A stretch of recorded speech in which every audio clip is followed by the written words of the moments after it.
अस्सलाम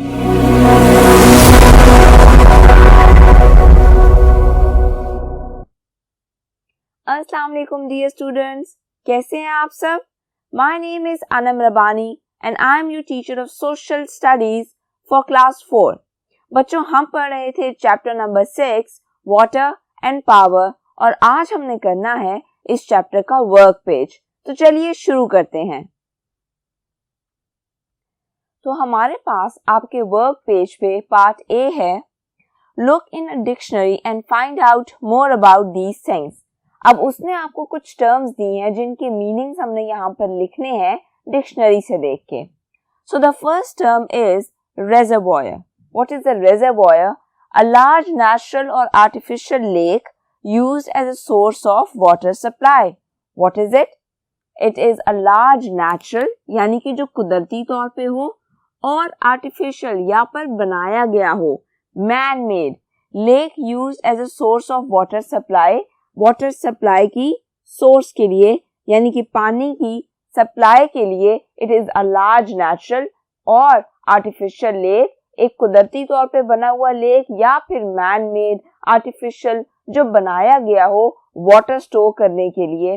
वैसे रेजरवॉयर आप किसी भी चीज को स्टोर करने के लिए जो जगह होती है या चीज होती है उसको कहते हो, लेकिन यहाँ पर हम बात करेंगे वाटर रेजरवॉयर की। So it is a large natural और artificial lake used as a source of water supply. Second term is glacier. Now what is a glacier? A slowly moving mass or river of ice.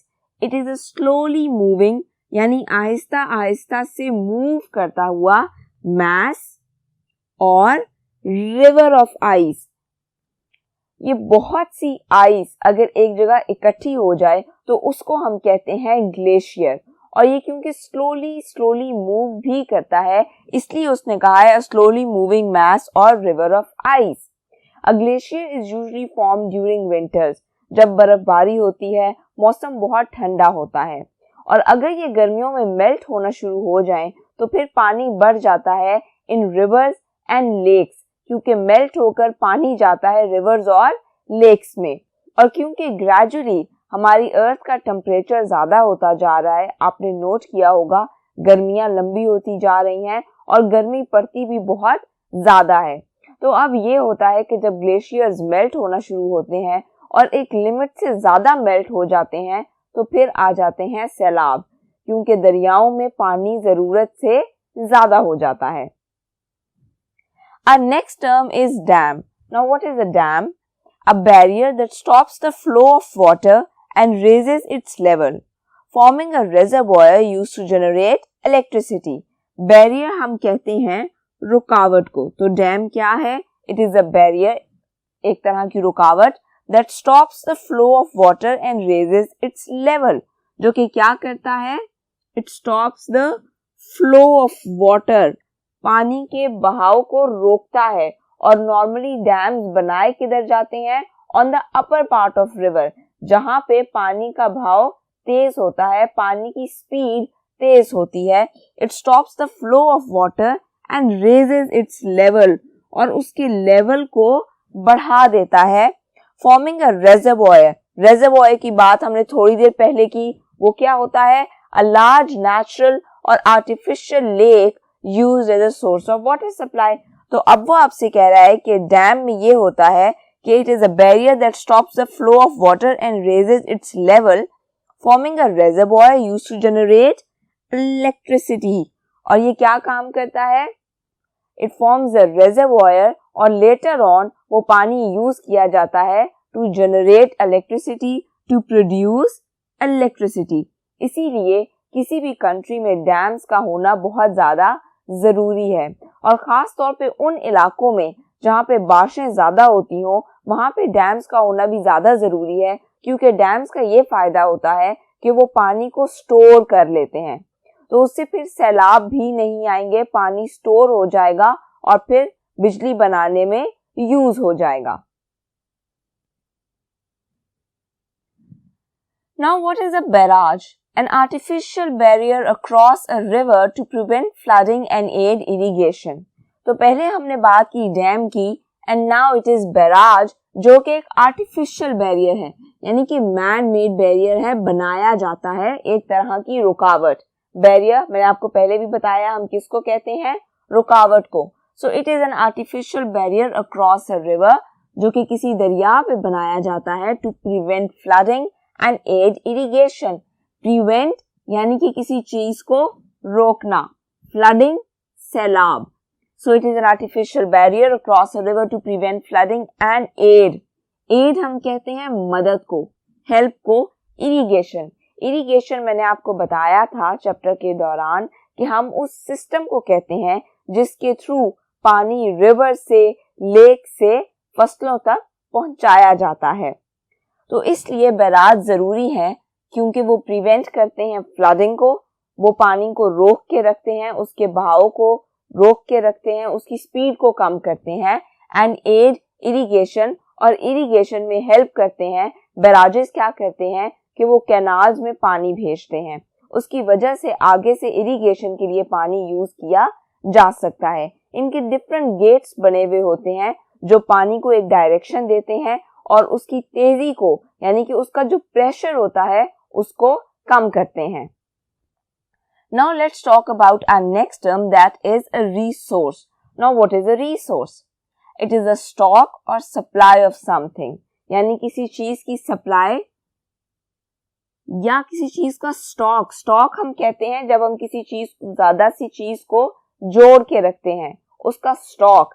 किसी भी चीज का stock हो सकता है, पानी का स्टॉक हो सकता है, यहाँ तक कि जो हम डेली लाइफ में चीजें यूज करते हैं, कुड बी मेडिसिन और सोप्स और एनीथिंग, अगर हम ढेर सारी इकट्ठी कर लें तो उसको हम कहते हैं stock. So what is a resource? A stock और supply of something. Now what is a canal? Man-made waterway used to transport water for irrigation and other human uses. Canal क्या है? Man-made, यानी कि इंसान बनाते हैं, आर्टिफिशियल होता है वाटरवे, एक ऐसा रास्ता जिससे पानी गुजर सके। Man-made waterway used to transport water for irrigation. इसका फंक्शन क्या है? ट्रांसपोर्ट करता है वाटर फॉर इरिगेशन।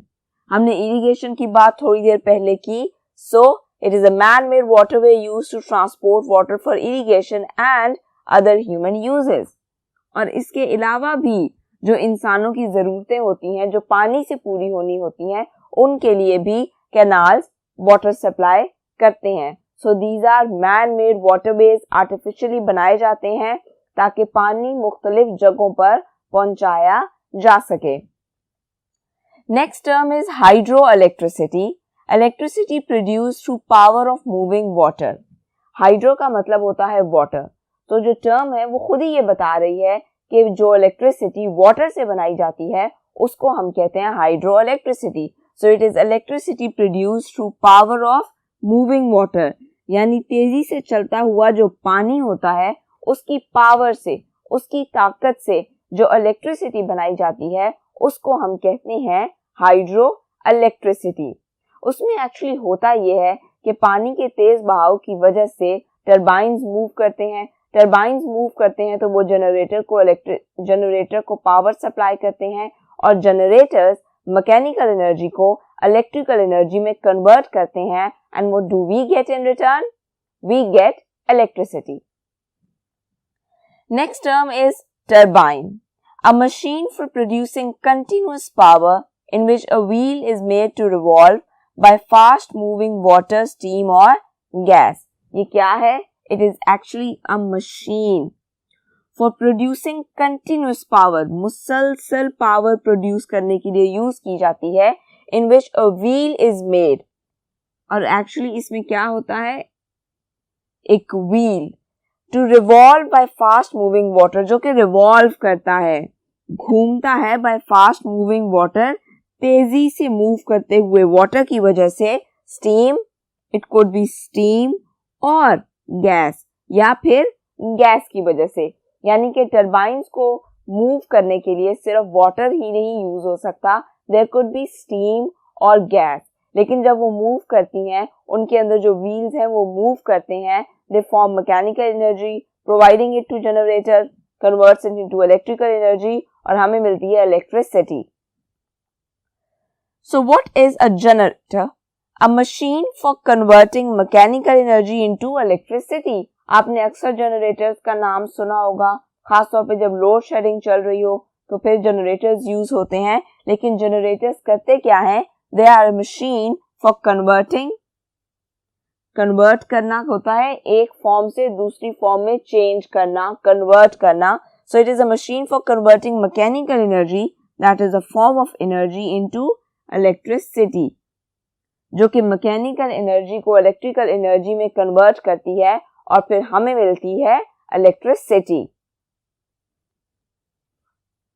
बच्चों, अब आपके वर्क पेज पे पार्ट बी है, लेबल द डायग्राम. ये डायग्राम आपकी चैप्टर में भी बनी हुई है, पर यहाँ पर भी मैंने बना दी है और हम इसको यहाँ पर सॉल्व कर लेते हैं. It is very easy.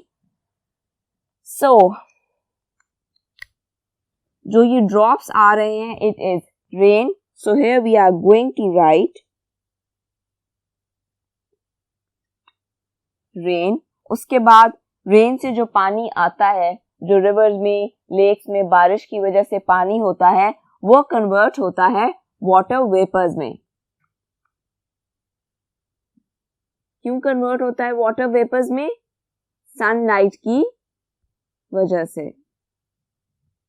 Sunlight heat provide करती है और जो वाटर होता है वो इवेपोरेट होना शुरू हो जाता है. इवेपोरेट होके बनते हैं वाटर वेपर्स और वाटर वेपर्स जाके बनाते हैं clouds.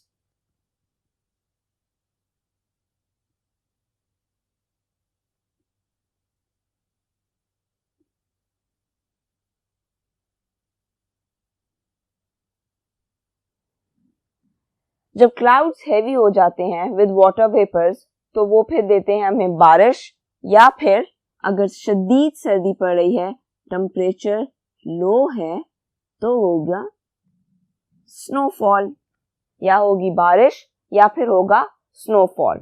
So let's revise it a little. सबसे पहले बात कर लेते हैं बारिश की. जब बारिश होती है तो आता है रिवर्स में, लेक्स में, स्ट्रीम्स में या सीज में पानी. वो पानी फिर इवेपोरेट होता है सनलाइट की वजह से, सोलर पावर की वजह से, सन की एनर्जी की वजह से. वो इवेपोरेट होकर कन्वर्ट होता है वाटर वेपर्स में. वाटर वेपर्स जाके बनाते हैं क्लाउड्स. जब क्लाउड्स वाटर वेपर्स की वजह से हैवी हो जाते हैं बहुत ज्यादा, तो उसके बाद फिर वो हमें देते हैं बारिश.